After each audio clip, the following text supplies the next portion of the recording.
Namaskar and good morning. I'm very happy to note that the Hindu Mandir Executives Conference and the 7th Hindu Mandir Priest Conference are being organized on September 17 and 18 in Cincinnati, Ohio.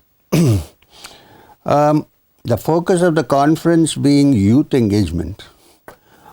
And with my background in the culture of this ancient country, the spiritual and religious culture, social and political culture of this ancient country, I have this to say that even though we have lots of temples here and youth join in some temple celebrations and so on, even in India, as far as US is concerned and also other places in Europe, there may be functions, the students may join, but what is important to note is that if you want to hold the attention of the youth, then it is not enough if you have temple rituals and temple pujas. In ancient times, a temple was made not only for the worship of the deity, but also to hold cultural functions, to have talks, to have discussions, to have samvad. Now, if you can start that in temples, apart from just the worship, and which is okay, everybody does that, but otherwise you will not get the youth coming in. I have noticed this. Why do young people come and listen to my talk? Because they find that I look at the scientific aspect of it and try to make them understand that it is not just hogwash and there are a lot of things to be understood. So as a first step, I would suggest that the priests who are probably quite good at Sanskrit should start translating what they are saying into the local language. It could be Hindi in India or any other local language or South Indian language. In the West, it should be translated into English. For instance, there is a beautiful prayer in the Vedas. Om Sahana Vavatu Sahana Bhunaktu Sahaviryam Karavavahai Tejasvinavaditamastuma Vidvishavahai. It is chanted. I have been to many Hindu temples in the US, also in other places, even in UK. It is chanted, but nobody explains to the youth. So the youth after some time get fed up of this just chanting. We don't know what they're saying. While if it is done in a language known, people at least listen to it. So I am suggesting that there should be a complete chapter in these temple organizations. Vishwa Hindu Parishad, I think it is one of the key, has to take up the key role of looking into this. Because you have the manpower, you have the inspiration, and you have the cultural background. One, to translate all the prayers into local languages, especially into English, so the the young people understand what is being said. One.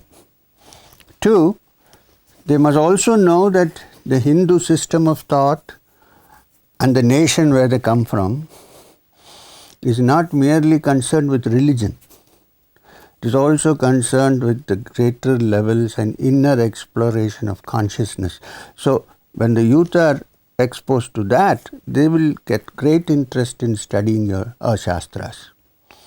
As a corollary to that, it's a good thing to have Sanskrit teaching institutions, even if it is a small group in the US and the West, so that for themselves, these young people can figure out what is going on, what is their culture, and so on. I have met many young people. Some of them talk about Vedanta. Fine.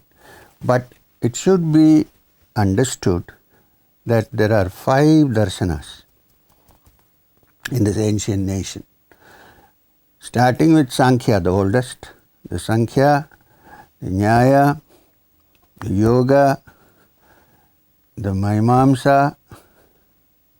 Now, Vaisheshika, of course, but when you say 5, you put Mimamsa together. The Purva Mimamsa talks about the Vedic part of Brahmanas and so on, and Samhita portion, while the last part, Uttaramimamsa, is Vedanta. I'm surprised to see that many young people don't even know this, that there are 5 darshanas to be studied. Sankhya has an entirely scientific way of looking at things. Mimamsa does not even talk much about God, nor does Nyaya. It goes into an understanding of nature and various other factors. Vedanta talks about, which is Uttaramimamsa, talks about the inner exploration of the truth of our inner self. When these are presented in a proper and scientific manner, there is Aryabhata, who wrote so much advanced mathematics. There is Kalidasa, who wrote such literature in Sanskrit that is unimaginable. Maybe one wonders if Shakespeare had any peep into Kalidasa's writings. So, if I may sum up, the youth, the Hindu youth who live in the West especially, should be exposed, 1, to the learning of Sanskrit, 2, to the learning of the 5 darshanas, 3, they should be taught the inner teachings of the Uttaramimamsa, which is the Upanishads.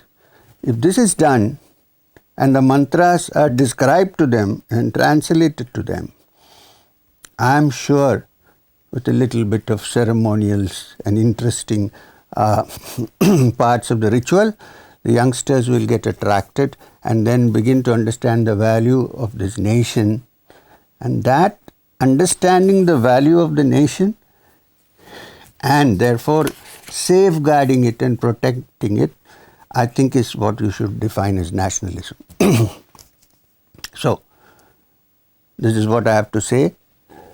I am sure the Hindu Mandir Executives Conference and the 7th Hindu Mandir Priest Conference take these into account and do something on these lines, which will in future turn the Indian youth, especially those who are living abroad, into well-informed, serious people who don't need to defend their religion, but who can talk about their religion and say this is what it is. Our religion comes from spirituality, which is the deeper essence of the Vedas and the Upanishads.